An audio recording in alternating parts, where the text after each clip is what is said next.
Hello and welcome to episode 8 of Full Throttle Talks. I am Karan Arya, co-founder of Get Set Throttle, and we have a special guest today. He is a legend in the biking industry. He has an experience of 26 years for R&D and product development, and he's the go-to guy for all the manufacturers for any opinions and advices that they need. So let me introduce Mr. Sanjay Tripathi. Hi Hello, everyone. sir. Thank you for joining us. Please enlighten our audience with all the knowledge that you have. So, first thing, you have been in this industry for 26 years. Yes. So, please give us an overview of what exactly have you done in those 26 years, how many brands have you been associated with, and all your achievements, please. So I started working after finishing my B school December 1997. I joined Royal Enfield as GET. So initially you are a trainee. So, GET, please. A graduate engineer trainee, and basically you are a trainee that time. So you do all the initial dirty work and around. So I joined them and it was great fun. It was all rock and roll. It was used to be one of the top motorcycle companies that time. You know, it was the cool thing. So I thought I had just arrived in life. So before joining Royal Enfield, I used to have an RX 100, but the day I joined, my boss, V. Vijay Kumar, he was a great guy, you know, and a great teacher. He told me, ki, now, how have you come to office? So I told him proudly, I've come in my RX 100. He said, from today, I don't want to see your RX 100, you're in Royal Enfield, and he gave me a keys of the official Royal Enfield bike. Wow. So that was great for me, you know. So arrived in life, so I joined, and in a group called PMG, Product Management Group. Okay. It used to be called, Product Strategy used to be called Product Management Group, so I joined initially. And it was great fun. So a lot of dirty work initially, right from photo state to, you know, sending couriers, visiting dealerships, customer surveys, some shoot is going on, go outside, media management, product strategy. In the product strategy, basically what I did in that time was Royal Enfield used to come with the, you know, point ignition system. So converting the point ignition system to electronic ignition was the core area which I worked. I worked there close to about 4.5 years or so. Which year are you talking about? So point ignition system was converted to electronic ignition in 2001. But that does not mean that the kick was not there. Kick was there. Kick was there. So point ignition system was very troublesome. You know, there used to be point moving parts. So the ignition timing used to go all haywire. So that was converted into electronic ignition that time. So after Royal Enfield, like that time Royal Enfield was not doing well. It used to be called the Dudia bike, you know, that time. So all the Dudias and all the, you know, police guys and army guys and all the village guys used to ride it. And it was not the cool brand what you see as of today. You know, young people never used to ride it. So my boss used to tell me, what am I doing there? Go out, go to the world. So I got an opportunity to work in Piaggio in Italy. So I was transferred to Italy in Piaggio in a place called Pontedera. Okay. Which is in center of Italy, west center of Italy. So that's the first international exposure I got, and that was the first exposure, first time I rode a superbike ever. Okay. And which superbike I rode was the legendary Ducati 916. Wow. And how I rode was that where I was staying, so the guy, my neighbor used to own a 916, and it used to be a very beautiful bike, but when he used to start it, it used to make a lot of noise. That time I did not know what it is, a dry clutch, what is a wet clutch. So I told him, you know, something is wrong with the bike. Nothing was wrong with the bike. It used to sound like that. So many times I rode his bike from that place to a place called Florence, which was about 70 kilometers and on the autostrada. And it was great fun. It was just 115 bhp 916. That time, I'm talking about 2002. But what a beautiful bike. Then after working in Piaggio for about 2 years, I got an opportunity to work for Honda R&D. Okay. Then the real R&D started. So Honda, I would say, is the university of automobiles. If someone wants to make a career in automobiles, join Honda. They will teach you every damn thing. So was it in Italy or went to Japan? It was in India only, Honda R&D. Okay. That time Honda wanted to kind of expand in India. So I joined the R&D as department head of product strategy, and there it was great. You know, I really learned from the Japanese how product strategy, how product development happens. how market study is done, market requirements are studied, how sketch is made, how design is made. So was it a particular model that you were working Yeah, on? so Yeah, it was just I started overall? working on Unicorn, one of the most successful models the from small Honda. one. Unicorn 150. So that was my first project. So right from the concept making, market study, customer study, TG study, sketches, finalization of sketch, then the clay model. First time in my life I saw a clay model. That was maybe in 2003, sometimes 2003. So what is a clay model? Then I saw a prototype, you know, what is a prototype, how a prototype is done, then testing, evaluation, riding of the bike, you know, final testing. The first time in my life, I went to a test track, racing track in Japan. Okay. So For the Unicorn? For the Unicorn. So every testing happens on a racetrack. Okay. So whole process, right from the concept making to sketch, to prototyping, to testing and to the launch. So they teach you a 360 degree. How long all this takes? So it takes about 36 months, nearly a year's time. So I was there for a year. So Honda then sent me to Germany for some training, for R&D training. So when I was in Germany there is a very world famous auto expo called Intermot that happens. Every year it happens. It is the largest two-wheeler kind of an auto expo in the world. All the manufacturers globally come there. Nowadays, EICMA, no? EICMA is in Italy, Intermot is in Germany. Okay. So what happened, from Honda side I had gone to Intermot to visit, you know, the latest bikes, the latest shows. And Intermot, you know, all the manufacturers, they do a voting for the best bike of the show or bike of the Intermot, which is the best bike. So That's the manufacturer's that's the manufacturers, they vote. So I also voted, Yamaha also voted, Kawasaki, everyone was there. So there was a bike from Yamaha MT-01 had been launched that time. So I voted for MT-01 and finally that won. It seems others also voted. So in the evening there was a dinner, there was a nice cafe like this cafe, you know, there was a dinner. So I was sitting just like you with the Yamaha guys, just like this side, some other guys were there, my colleagues were also there. So Yamaha guys told me, you are a very passionate guys, what are you doing in Honda, why don't you come and work for Yamaha? And we exchanged cards. Okay. And just I told them, okay, you give me an R1, I'll come and work for you, and that's it. And after that, I came back to India in December 2004 after my training from Germany, and I forgot about it. Of course. In February, I received a call from Yamaha HR that you had met some of the colleagues, Ito-san, in Germany. He has come to India, he wants to meet you. So, like a very naive guy, I thought, oh, yeah, we'll meet in a cafe. So I went to meet him in Faridabad in a nice cafe. So he offered me a job there and he said R1 is waiting for you, and that's how I joined Yamaha. That was in Feb 2005. R1 was waiting for you actually, as in they gave you an R1? They gave me a yellow limited edition R1. Wow. One of the few super bikes in India, and I joined the head of product strategy at Yamaha. So my job was to revive Yamaha because Yamaha was not doing well. Okay. So that's how the development So for the small scale bikes or the big ones? Smaller bikes initially. Okay. So we started working on R15, 150cc R15, which is a legendary bike now. That's a legend. And the FZ16, both of them are the most successful models in India. Legendary bikes. So in the meantime, I used to ride my R1. So some biker clubs, like few of them Gods and other guys, they used to tell me, yeah, like officially launched the R1 in India. I used to wonder why.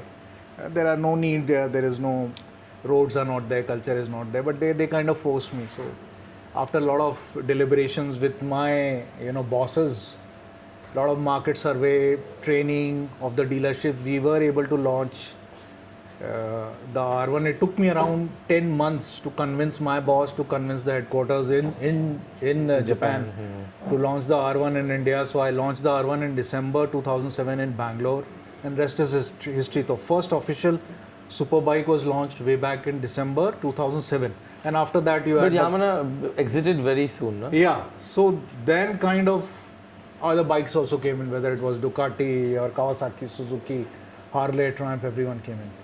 So initially they launched, they also launched because they wanted to showcase the DNA of R1 versus R15. Okay. So I was involved in the development of R15, again the same process what Honda did. Japanese follow the same process. There's very process oriented companies. Okay. So they do a market survey, market research, who's the customer, how he's going to ride it, and sketching, then clay model development, then prototype, then again prototype testing in Japan, riding on the race circuit, and what kind of features, braking, power, characteristics, everything is decided. And finally it is signed by the head of product strategy because he is responsible. It's a huge response.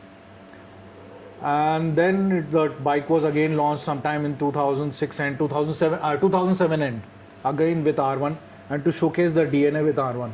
So that is one of the most successful models from Yamaha. That's and again FZ. So that is legend. my work in Yamaha. FZ16 though also got you the bike of the year, huh? FZ16 got me the bike of the year. And which one? 2009. 2009. Yeah. Both R15 and FZ16 were chosen bike of the year.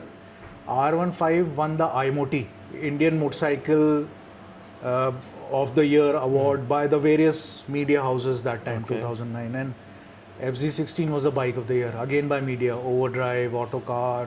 There were other business standard gave you, no? Business Standard, that awards were given. So that is great achievement, because when you see the bike which you have developed on the road, ridden by customers and they are enjoying it, that is the award which you like for. Other awards I would feel they are okay, they are fine, they are great. But when the guys are really enjoying it, that's the fun. R1 is still, R15 is still a great bike. Great, fantastic. I've ridden bike. it a few times.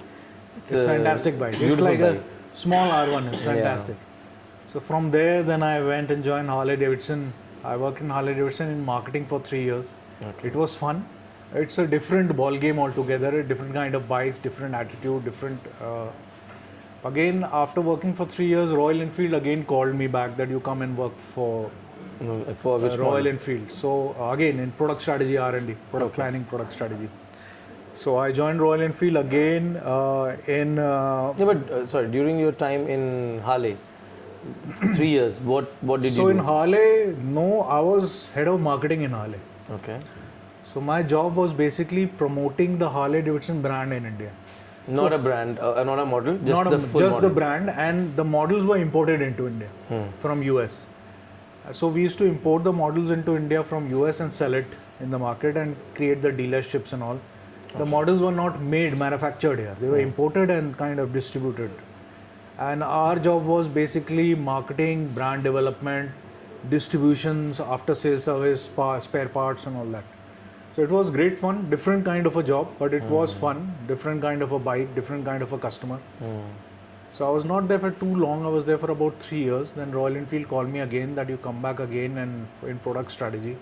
Because by that time I had gained quite a lot of experience, 17, 18 years of experience. So when I joined Royal Enfield again, I started working for the development of Himalayan and the twins. The first generation Himalayan. The 411. Yeah, 411cc. So that time from the push rod engine, they went into overhead cam. First generation Himalayan. At the same time, establishment of the R&D center in UK. So between India and UK, I used to travel a lot. Okay. So again, the first generation Himalayan was launched. Big success today. Himalayan has become a brand in itself. Again, the twins was launched because twins was the concept was to create a Mazda Miata.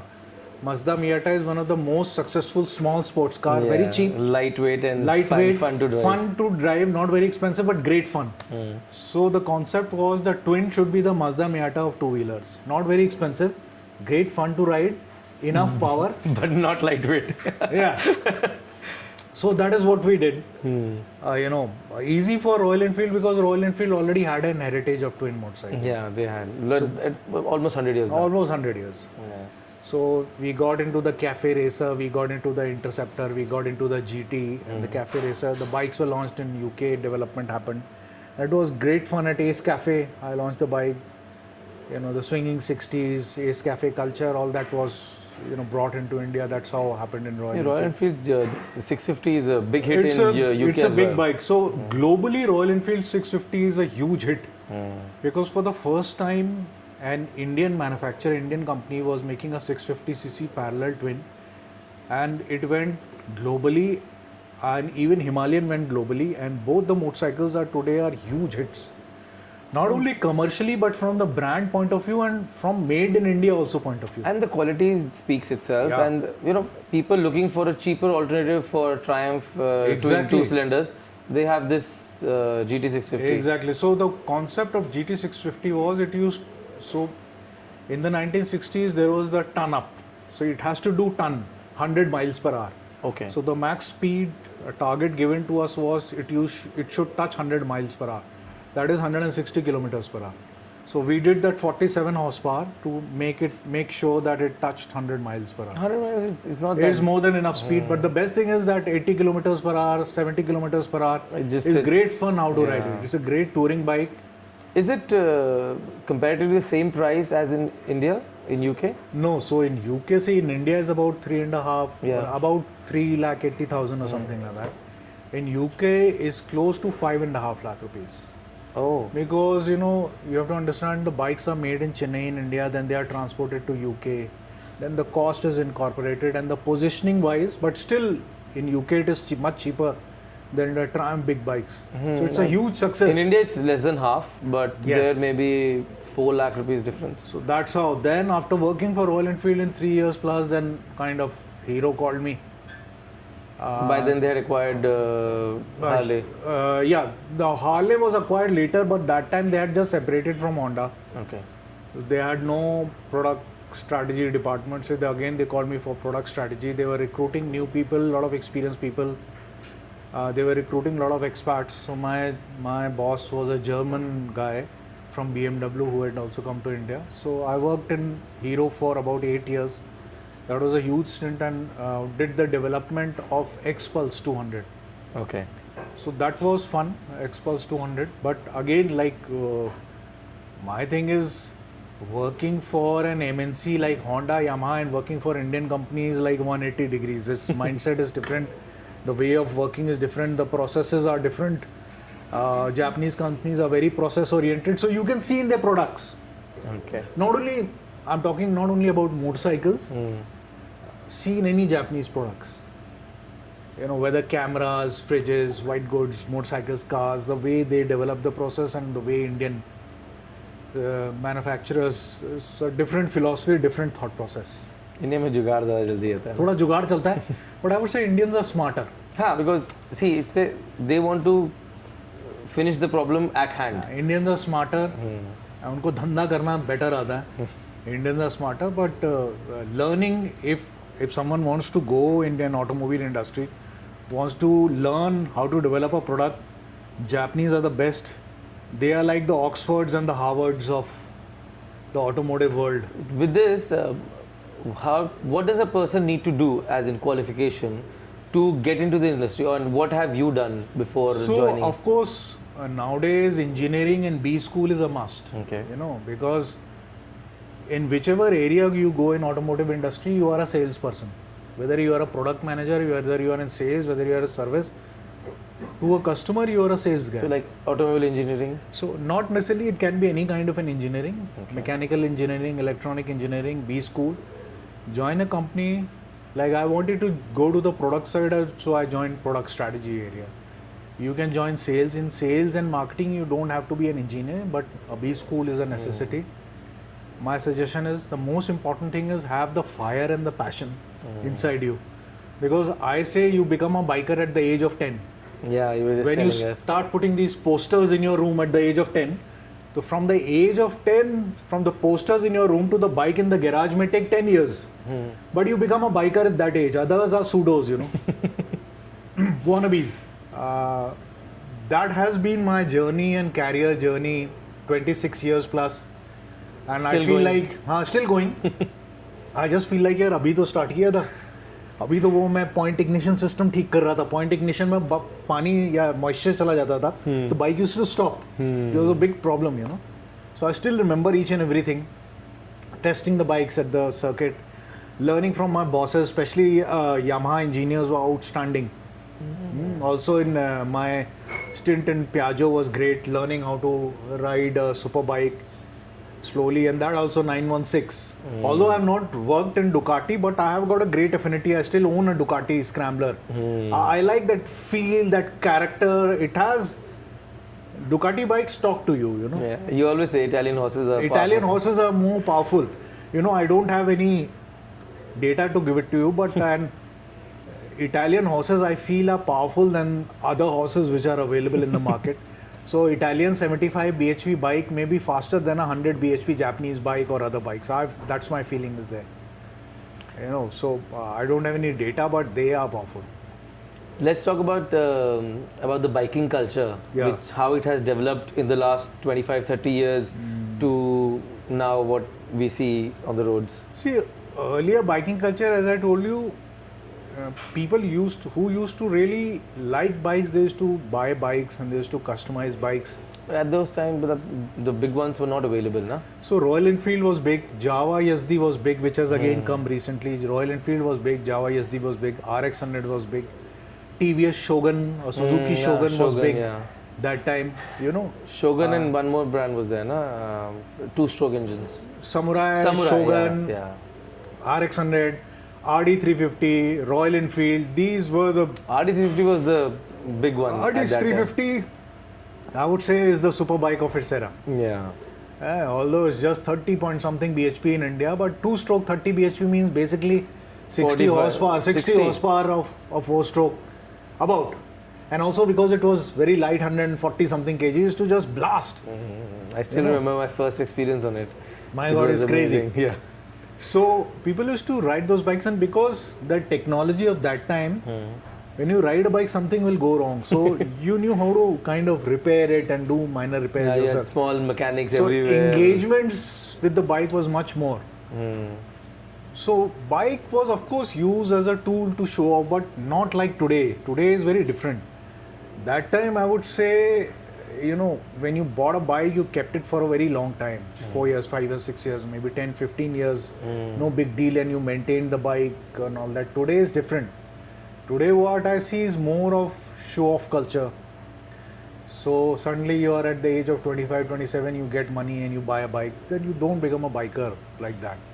More of a pseudo culture, show-off culture, and you keep on changing bikes, because I feel that till you ride a bike at least for 25,000 kilometers, you don't know about the bike, you know. Here people change bikes in few thousand kilometers, 3,000 kilometers, 4,000 kilometers. Almost every year or every second year. Every year, every second year you change the bike. So I don't understand. Sometimes they will buy the bike and they'll get confused.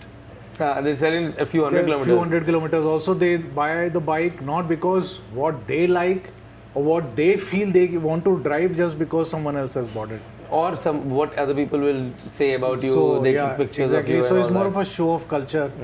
It's different. The but new YouTube culture also there, na? then the real culture is there. Then again, that is dangerous. So I would say, like, not all of them are like that, but I would say quite a large number of them are like that. What I see today, you know, is more show-off.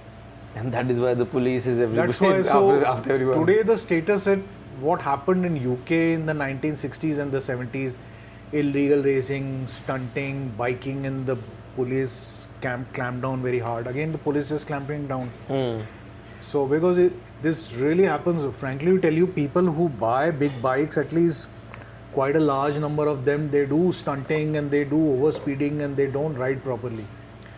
But they kind of create trouble for others who are law-abiding bikers, you know, you just want to go there. So what does the administration do? It will clamp down. So that is, these problems will come up. But I feel this will get sorted out once the maturity level comes in. This will get sorted out. This is like initial fire which is happening. It will take about 5-7 years. Yeah, it will get sorted out. So that is the biking culture part of it. But yeah, great places like these cafes and all are coming up. That time cafes were not there, dhabas were there. But again, the camaraderie or the friendship was strong. Again, it's strong. I would say if there are 100 guys, maybe 10, 20 guys, the camaraderie is very strong. The biking is very strong. So that is fun is there. So according to your experience, what are the challenges that the manufacturers faced over 3 decades? So I'll tell you, the biggest challenge which a manufacturer faces in India is homologation and the norms which are coming in. And he has to meet this homologation and the norms, and again he has to keep the costs down, because India is a very price sensitive market. He has to keep the costs down. any manufacturer. Whether But why all these Indian manufacturers? ये छोटी bikes के पीछे क्यों पड़े हुए हैं? Why are they not bringing a little bigger bikes? So what happens when you develop a bike? There are various reasons to it. Firstly, a business case is made. They do a market study. So they say that the market is not there, so investment Mostly goes get into yes. commuter class. So investment goes into a development of a bike, huge investment, hundreds of crores, sometimes thousands of crores. So they don't want to invest that much of money. Secondly, is the capability and the technology. Some of them don't have the capability. You can just buy the technology, no? Even if you buy the technology, but the manufacturing capability and the tolerances with some of the manufacturers are still not there. I would say they have still not arrived. Few of them are there. But Bajaj is still doing it. So Bajaj is doing it. So Bajaj is kind of doing it for Royal Triumph. Enfield is there. Royal Enfield is doing it, but everyone is not there. See, So we have heard that Royal Enfield is bringing 750 or 850. I'm quite sure the 650 is already there, so they will go up and they will go down 750 also. I've heard that it's in They the will go up. pipeline. So Royal Enfield is one of the big success stories from India. So Royal Enfield is a success not just because of the product, because it's a culture. So as I was saying, I joined Royal Enfield when it was a Dudia bike. So from a Dudia bike to the HEP bike, I've seen both the cultures. Yeah. You know how that transformation took place. No, but the people were still collectors at that time. I know a lot of people who have 1960s models, still mint condition, shining new. So as I told you, when people used to buy bikes earlier, they'll keep it for 10, 15, 20 years. My first bike was a Royal Enfield. Yeah, same 1984 model, and I bought it in 2000. So, like I was in 10th standard, and I got a 1984 model that with ulta brake tha. And it was fully restored and everything. Nice, beautiful bike. I was saying that Royal Enfield is more about the culture. It's about the touring culture, the apparel, the accessories, the whole personality which goes with the Royal Enfield. So Royal Enfield is more a way of life than a simple motorcycle. Like Harley-Davidson, like Triumph, like Ducati also. Like Ducati is a way of life, is a sporty, fun. Yeah. So that's the positioning, their global positioning in the market. So again, like I was into biking, as I was saying, you become a biker at the age of 10 when you start putting the posters in. So my father was posted abroad in Holland, so I had no clue about bikes at the age of maybe have been 11 or 12. So I used to see the meters of the bike. That time there were analog meters. So किसी में 220 होता था, किसी में 240 होता था, किसी में 260 होता था. So whichever bike used to have 260 kilometers per hour, that was the best bike for me. So I still remember that 260 kilometers per hour, that's the best bike for me. I don't remember which bike was it. Maybe some of the earlier Ducati bikes, because they were only so passionate and crazy to showcase that 260 kilometers per hour. I'm talking about early 80s, 82, 83, 84, that 260 kilometers per hour, and you could see on the bike. So that was the best bike for me. So that's how I came into biking. But I had initial, because again, you were talking about culture. That time when we were young, bike was for us freedom. That was the only thing, for us freedom. So there was no other way of kind of getting engaged. There was no other entertainment. Maybe play cricket, go to school, meet friends, again a bike, meet a girlfriend, again a bike, go to college, again a bike, go to a movie, again a bike. So today there are So when did you get your first bike? I started learning on a Royal Enfield when I was in class 11. That would have been 85, 86, 86, 87. I got my first bike, my own bike was an RX 100. That would have been 89. I still have that bike. I still have that bike. And first Does it run? Yeah, it runs. I've just kept it nicely. It runs. First big bike when I joined Royal Enfield, but the first big bike ride again, as I told you, I was in Italy, 916. Then I joined Yamaha, then again superbikes. Then from 2000, I would say 5, I've been a regular owner of superbikes, sometimes 2, sometimes 3, generally 2, 3 bikes. We'll come back to your garage. Yeah. So, what would you say would be the turning point of superbiking in India?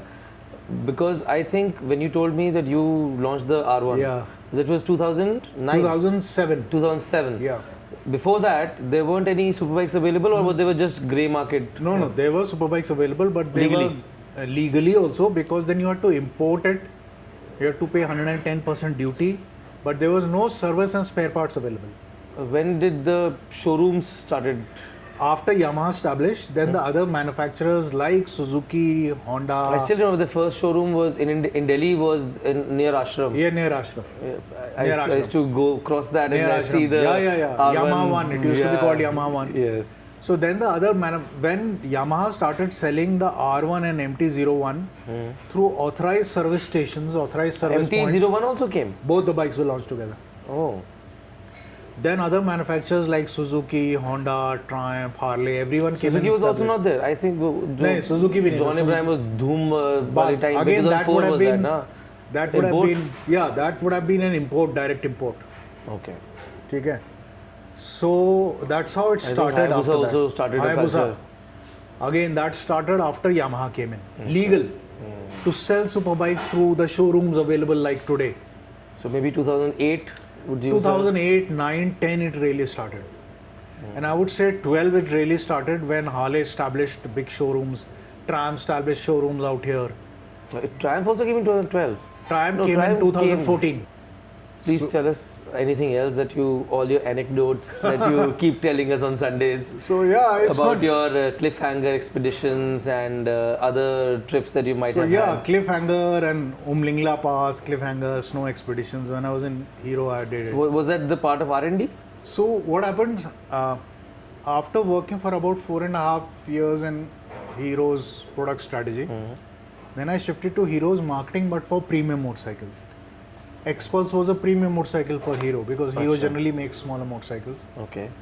So like I thought I will do the marketing also because it's a very off-road, very adventure kind of a bike. That's how these Umlingla and snow expeditions and all this started. It was fun and my team was also very enthusiastic, a bunch of guys. They were also bikers and enthusiastic. It was fun. So we went to Umlingla. Best was like I was not having any breathing problem, but some of the guys who were in my team was having a lot of breathing problems.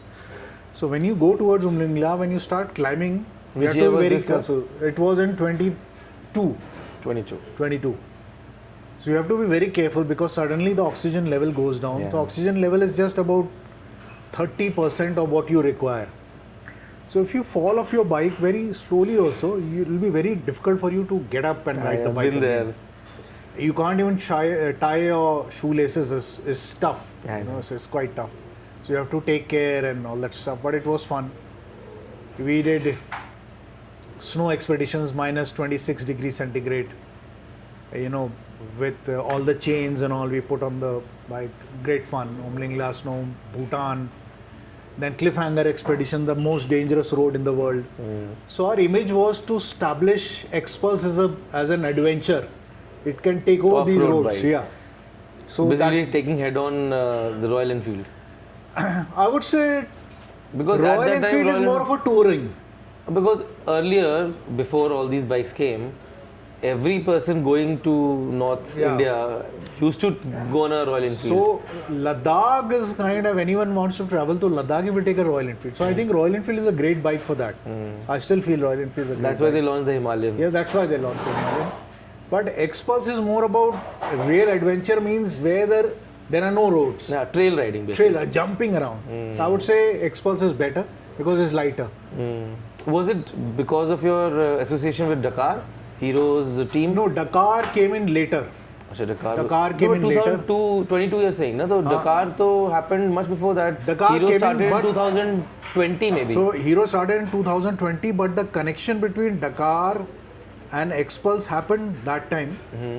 But I feel the connections which Japanese are able to do with, let's say, R1 and R15, Indian companies are still learning. Okay. They are not able to connect the DNA. Just the paint scheme. Just maybe the paint scheme or some kind of design style. I would say still Indian companies have to learn a lot, because the two different Problem is the cost-effective market that we have. various If things a are there. Hero launches a 10 lakh rupees dirt bike, nobody will buy it.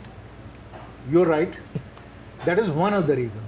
Even There the are a number of other Kawasaki is reasons. not able to sell their dirt bikes. So if the company is not able to sell some bikes, there are a number of reasons. There is never one reason. There are a number of reasons. So I'll start that manufacturing and selling of bikes by, let's say, Japanese vis-a-vis Indian is totally different.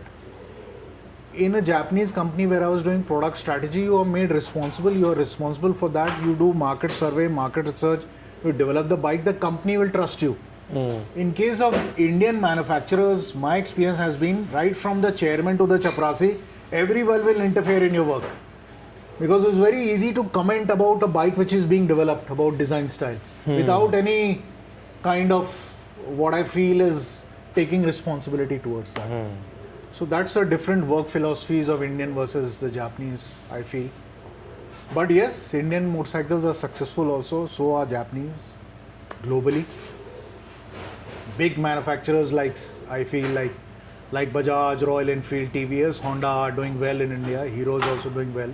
So what would you say will be the biggest or the most prominent technological advancements in Indian bikes, not the imported ones? So see, it depends how you look at technology. People look at technology in India, what my experience is, features. Oh. They see features. Even My phone cars are can be like that. connected, my this can be connected, this is looking nice. I can talk and it can speaker, it has a stereo system. For me, technology is engine, chassis, braking, handling, cornering. For Even the me, R&D they must have doing yeah, the... so people talk about that this is the maximum speed of a bike and I can do wheelie 0 to 60 or 0 to 100. For me, 0 to 100 is not important. For me, 100 to 0 is more important than 0 to 100. Yeah. So for Which me, people don't braking understand. stability is more important. For me, chassis stiffness is more important. For me, cornering of the bike is more important. For me, the ABS of the bike is more important. So when you brake, the bike should go and stand. For me, that is more important because anyone can open the throttle and the bike will just go. Na? For me, I have to make sure that when he brakes, it should be stopping and it should be very stable. So that is very critical for ABS. me. ABS again. ABS became a ABS, mainstream. CBS, so many things are there, cornering ABS. So for me, that is technology. Again, if you talk about engine, then DOHC, liquid cooled, V-twin, parallel 4. People buy bikes in India, biggest hai, maximum power hai, वो खरीद लिया, वो capability नहीं है ना चलाने की. You should ride a bike which you have capability. I feel that just a 100 bhp bike or 120 bhp bike is more than enough if you have 100 capable. bhp is more than enough for any For me, kind of fun. any bike which is having 100 plus bhp is a super bike. Because then you should know how to kind of establish. In Europe the also, capability. 80 bhp plus is their A1 license, na? Then that's considered a super bike. Yeah. So again in Europe also, see, the licensing system is so strict. Firstly, once you go to get a license, you are given a 125cc bike, you ride it for some time. Then you are giving a license for 47 horsepower bike, till about 47. After you have ridden that bike for a couple of years, then you are given a license for free open licensing. Here, the problem is a person gets money somehow and he buys the biggest Ducati or the biggest Kawasaki. Hey, license ले लिया एक बार, then you can ride anything. Open. So that has to be sorted out. Is the responsibility of the government, the manufacturers, the society. It has to be sorted out all together, put together, not by individual. So you have been very closely associated with the MotoGP as well. Yeah. So please tell us something about that. What happened? The first MotoGP I attended was when I was in Yamaha. So my boss took me to Portugal MotoGP where I met Valentino Rossi. You are of course a great fan of Valentino Rossi. In fact, we had just in a small cubicle we had lunch together. So that time he was fighting it out with Lorenzo. Okay. So I told him just knock him off. And no, that is illegal. I said you have to go like this. In India we're very used to doing all these things. So he won that actually MotoGP. That was way back in 2006. He won that MotoGP. So that was a great experience. Again, like learning a lot from MotoGP, experiencing MotoGP. MotoGP is the pinnacle because what, let's say, Ducatis or Yamahas or Hondas they produce, it does have a trickle down effect on our bikes. Course, so you ride a Ducati, they ride Kawasaki. So like he's riding his Triumph Speed and Kawasaki. So speed triple, that engine is going in that MotoGP. So some kind of connection is there. Although he's got a 1200cc, but that engine is 765. But that basically the same technology is going there. Same, yeah. So trickle down effect is there, especially by the Japanese and especially by Ducati. So whole positioning in Ducati is like racing. KTM, same for KTMs. So for me, like MotoGP is great festival for me, is pinnacle of technology. And it's sad that it happened in India just once and after that it's not happening. Were you associated with anything regarding So I was associated like those guys. officially? So officially, Fair Street, no? so Fair Street, that company, they had approached Hero that time for some kind of a sponsorship. But Hero is not into MotoGP, though Hero did not do. But I kind of gave him some tips how to manage it. But it seems that it was not managed properly. That is one of the main reasons that MotoGP is not in India. So see, MotoGP guys also have to realize they have to catch hold of the Federation of Motorsports in India, and I feel the FMSCI should conduct MotoGP in India. They had I feel- taken the license and No, no, everything. so and they had a 7-year contract. I don't know why it got cancelled. So they gave it MotoGP, holding of MotoGP, or conducting of the event, implementation of on the ground was given to some company which had no experience of any motorsports. So if you give it to a company like this, then disasters will happen.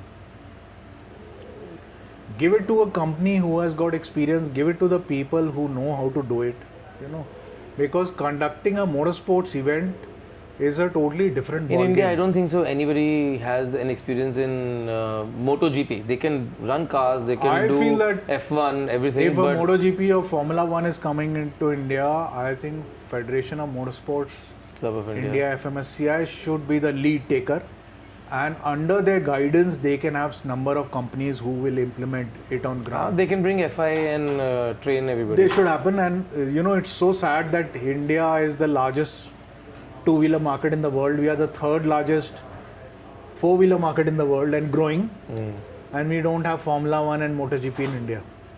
It's very sad. And small places like Qatar and Malaysia and Thailand, you have MotoGPs. Just because it's more organized and they can do it in a more organized fashion.